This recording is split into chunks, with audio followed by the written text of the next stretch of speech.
अस्सलामु अलैकुम वरहमतुल्लाहि वबरकातुहू। हामिदन व मुसल्लियन अम्मा बाद। अऊज़ु बिल्लाहि मिनश शैतानिर रजीम। बिस्मिल्लाहिर रहमानिर रहीम। वअब्दुल्लाह वला तुश्रिकू बिही शैआ व बिल वालिदैनि इहसाना। सूरह निसा आयत नंबर 36। माँ तो हर एक औलाद को मिलती है बहुत अच्छी, माँ तो हर एक औलाद को मिलती है बहुत अच्छी, हर माँ को मगर अच्छी औलाद नहीं मिलती। मेरे भाइयों, आप हजरात की खिदमत में लेकर के हाजिर हूँ वालिदैन के हुकूक के सिलसिले में तीसरा एपिसोड।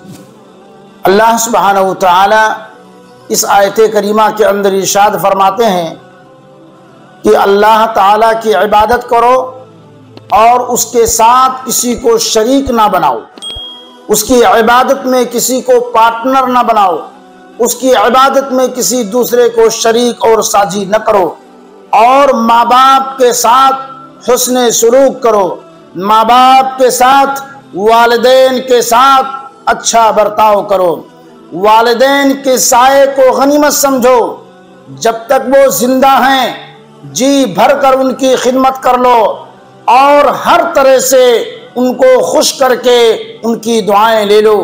वल्लाह बताता हूँ कि माँ बाप की दुआएं बड़ी कीमती हैं, इतनी कीमती हैं कि नबी करीम सल्लल्लाहु अलैहि वसल्लम ने फरमाया कि रिदा रब्बी फी रिदल वालिद व सखतु रब्बी फी सखतिल वालिद।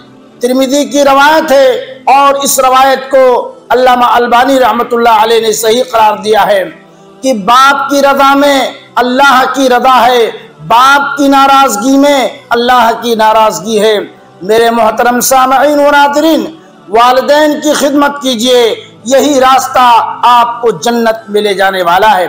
वालिदैन के साथ हुस्ने सुलूक कीजिए, वालिदैन के साथ अच्छे से पेश आइए, वालिदैन के साथ अच्छा बर्ताव कीजिए। इसके जरिए से आपका जन्नत में जाने का रास्ता आसान हो जाएगा। वालिदैन की खिदमत जन्नत में दाखिले की जमानत है। नबी करीम सल्लल्लाहु अलैहि वसल्लम का बड़ा प्यारा फरमान सुनिए।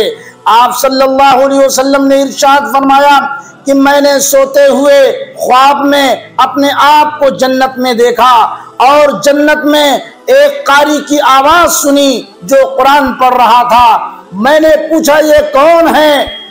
फरिश्तों ने जवाब दिया ये हारिसा बिन नौमान है। फिर नबी सल्लल्लाहु अलैहि वसल्लम ने इरशाद फरमाया असल नेकी यही है, असल नेकी यही है। और हारिसा बिन नौमान की खूबी ये थी कि वो लोगों में सबसे ज्यादा अपनी माँ के साथ हुस्ने सुलूक करने वाले थे। अब्दुल्लाह बिन मसूद रज़ियल्लाहु अन्हु से रवायत है, अन अब्दुल्लाह बिन मसूद रज़ियल्लाहु अन्हु क़ाल सअलतु रसूलुल्लाह सल्लल्लाहु अलैहि वसल्लम अय्युल अमली अहब्बु इलल्लाह क़ाल अस्सलातु अला वक़्तिहा क़ुल्तु सुम्मा अय्युन क़ाल बिर्रुल वालिदैन क़ुल्तु सुम्मा अय्युन क़ाल अल जिहादु फ़ी सबीलिल्लाह। अब्दुल्लाह बिन मसूद रज़ियल्लाहु अन्हु फरमाते हैं और रवायत करते हैं, वो कहते हैं मैंने नबी सल्लल्लाहु अलैहि वसल्लम से पूछा कि कौन सा अमल अल्लाह रब्बुल आलमीन को सबसे ज्यादा महबूब है, कौन सा अमल अल्लाह रब्बुल आलमीन को सबसे ज्यादा पसंदीदा है। आपने फरमाया नमाज को उसके वक्त पर अदा करना। सबसे अफजल अमल अल्लाह रब्बुल आलमीन को, सबसे पसंदीदा अमल अल्लाह रब्बुल आलमीन को वक्त पर नमाज अदा करना है। मैंने पूछा उसके बाद कौन सा अमल ज्यादा पसंद है? आपने फरमाया वालिदैन के साथ हुस्ने सलूक करना, माँ बाप के साथ अच्छा बर्ताव करना, अपनी माँ के साथ बाप के साथ हुस्ने मुआमला करना, अच्छे अंदाज से पेश आना। मैंने पूछा आप सल्लल्लाहु अलैहि वसल्लम से उसके बाद कौन सा अमल ज्यादा महबूब है? आप सल्लल्लाहु अलैहि वसल्लम ने फरमाया अल्लाह के रास्ते में जिहाद करना। मेरे मोहतरम सामईन व नाज़रीन, हुकूक़ वालिदैन बहुत अहम और ज़रूरी है मेरे भाइयों। यही वो रास्ता है, अपने माँ बाप की खिदमत करके आप दुनिया के अंदर भी जो है जन्नत हासिल कर सकते हैं, दुनिया के अंदर जो है सुकून और राहत पा सकते हैं। जिनके माँ बाप ने फुटपाथ पे दम तोड़ दिया उनके बच्चों को कभी छत नहीं मिलने वाली।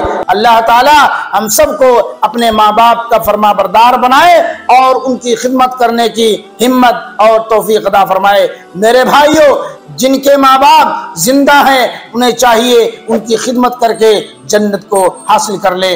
अल्लाह हम सबको इसकी तौफीक अता फरमाए। व आखिरु दावाना अल्हम्दुलिल्लाहि रब्बिल आलमीन। वस्सलामु अलैकुम व रहमतुल्लाहि व बरकातुहू।